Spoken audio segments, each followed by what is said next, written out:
एक नई रेस शुरू हो चुकी है, हवा में नहीं लेकिन हवा के लिए। और इस रेस में पीछे रह जाना सिर्फ टेक्नोलॉजी में पिछड़ना नहीं, बल्कि देश की सुरक्षा को जोखिम में डालना है। भारतीय वायुसेना ने सरकार के सामने जो प्रस्ताव रखा है वो केवल फाइटर जेट्स खरीदने का मामला नहीं है। यह सीधे सीधे देश की वायु सुरक्षा के रीढ़ की हड्डी को मजबूत करने की रणनीति है। आज बात हो रही है 5th जनरेशन फाइटर जेट्स की, वो लड़ाकू विमान जो केवल तेज नहीं होते बल्कि अदृश्य भी होते हैं, जिन्हें रडार नहीं पकड़ पाता, जिन्हें दुश्मन देख ही नहीं पाता, और जब तक देखता है तब तक बहुत देर हो चुकी होती है। ANI के हवाले से जो रिपोर्ट आई है उसके मुताबिक भारतीय वायुसेना ने सरकार को एक डिटेल्ड प्रेजेंटेशन दिया है, जिसमें यह मांग की गई है कि भारत को जल्द से जल्द 2 से 3 squadron 5th generation fighter jets की आवश्यकता है। अब एक स्क्वाड्रन में औसतन 18 से 20 विमान होते हैं, मतलब भारत को 40 से 60 ऐसे फाइटर जेट्स को खरीदने की अत्यधिक जरूरत है। पर सवाल उठता है, इतनी जल्दी क्यों? क्योंकि चीन सिर्फ तैयारी में नहीं है, वो मैदान में उतर चुका है। चीन के पास पहले से ही J-20 जैसे स्टेल्थ फाइटर जेट्स मौजूद है, जो 5th जनरेशन की कैटेगरी में आते हैं। ये विमान न सिर्फ रडार से बच निकलते हैं, बल्कि इलेक्ट्रॉनिक वारफेयर और लॉन्ग रेंज मिसाइल कैपेबिलिटी से भी लैस है। और अब चीन इन्हें पाकिस्तान को देने की भी सोच रहा है। यानी आने वाले समय में हमारे दोनों पड़ोसी चीन और पाकिस्तान ऐसे फाइटर जेट्स से लैस हो सकते हैं जिनके सामने हमारी पारंपरिक ताकत पुरानी पड़ सकती है। तो क्या भारत बस देखता रहेगा? बिल्कुल नहीं। डिफेंस सेक्रेटरी RK सिंह की अध्यक्षता में बनी एक एक्सपर्ट कमेटी ने सिफारिश की है कि भारत को तुरंत प्रभाव से 5th जनरेशन फाइटर जेट्स की खरीद करनी चाहिए, ताकि भारत की सीमा पर डिटरेंस यानी डर और संतुलन बना रहे। क्योंकि जब तक भारत का स्वदेशी 5th जनरेशन प्रोजेक्ट एमका पूरी तरह से ऑपरेशनल नहीं होता, तब तक एक टेक्नोलॉजिकल गैप बना रहेगा और सुरक्षा में कोई भी खाली जगह पड़ोसी देशों के लिए आमंत्रण बन सकती है।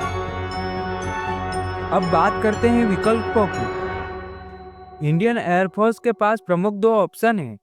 पहला अमेरिका का F-35 लाइटनिंग और दूसरा रूस का सुखोई 57।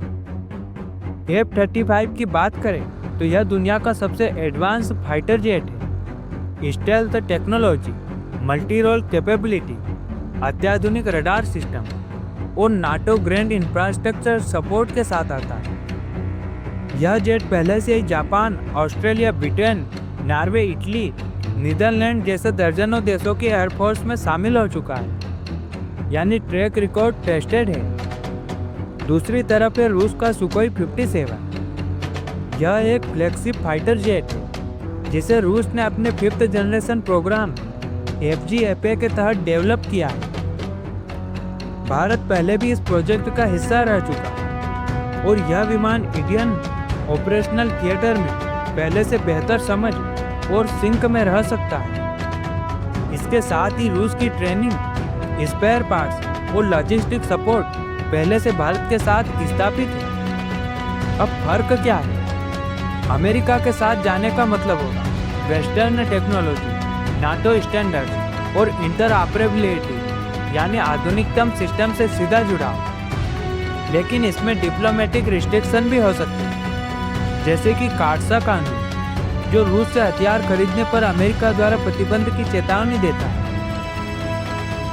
इधर रूस के साथ जाने का क्या मतलब होगा? पुरानी सामरिक साझेदारी का विस्तार, बेहतर सप्लाई लाइन, कम डिप्लोमेटिक बंधन, लेकिन टेक्नोलॉजी में अमेरिका जितना फाइन ट्यूनिंग शायद न मिले। भारत इस डील को गवर्नमेंट टू गवर्नमेंट मॉडल पर करना चाहता है, यानी सीधे दोनों देशों की सरकारों के बीच समझौता, बिना किसी दलाल या लंबी टेंडर प्रक्रिया के। यही मॉडल राफेल डील में अपनाया गया था। भारत का अपना 5th जनरेशन फाइटर प्रोग्राम एमका यानी एडवांस मीडियम कॉम्बैक्ट एयरक्राफ्ट अभी डेवलपमेंट के फेज में है। इसका पहला प्रोटोटाइप 2026 से 27 के बीच आने की उम्मीद है और पूरी तरह से ऑपरेशनल यह 2030 के बाद ही हो पाएगा। तो अब यहाँ पर सवाल उठता है कि 2025 से 30 तक भारत की हवाई ताकत में जो गैप है उसे कौन भरेगा।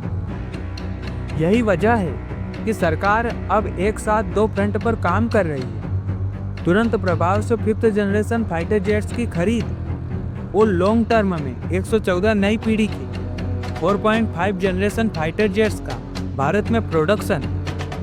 दूसरे फ्रंट पर भारत इंटरनेशनल डिफेंस कंपनियों के साथ मिलकर भारत में मैन्युफैक्चरिंग करना चाहता है, यानी मेक इन इंडिया को असल में मायने में लागू करेगा। इसके लिए पार्टनर चुनने की प्रक्रिया जल्द ही शुरू होने वाली है और यह सिर्फ टेक्नोलॉजी नहीं, यह एक रणनीतिक कदम है, क्योंकि आने वाले दशक में लड़ाइयाँ केवल बंदूकों से नहीं लड़ी जाएंगी, बल्कि रडार से अदृश्यता, डेटा लिंकिंग, इलेक्ट्रॉनिक वॉरफेयर और मल्टी डोमेन ऑपरेशन से तय होगी। और 5th जनरेशन फाइटर ही भविष्य का सबसे तेज फाइटर जेट्स होगा। आपके हिसाब से भारत को किसके साथ जाना चाहिए? अमेरिका का F-35 या रूस का सुकोई 57? और क्यों? क्या भारत को अपने दम पर एमका लाने का इंतजार करना चाहिए या तत्काल प्रभाव से एक बड़ा कदम लेना चाहिए? कमेंट सेक्शन में अपनी राय जरूर शेयर करें। और अगर यह विश्लेषण आपको पसंद आया हो तो ऐसे वीडियो देखने के लिए जुड़े रहिए। चलिए मिलते हैं एक नए वीडियो के साथ, तब तक के लिए जय हिंद।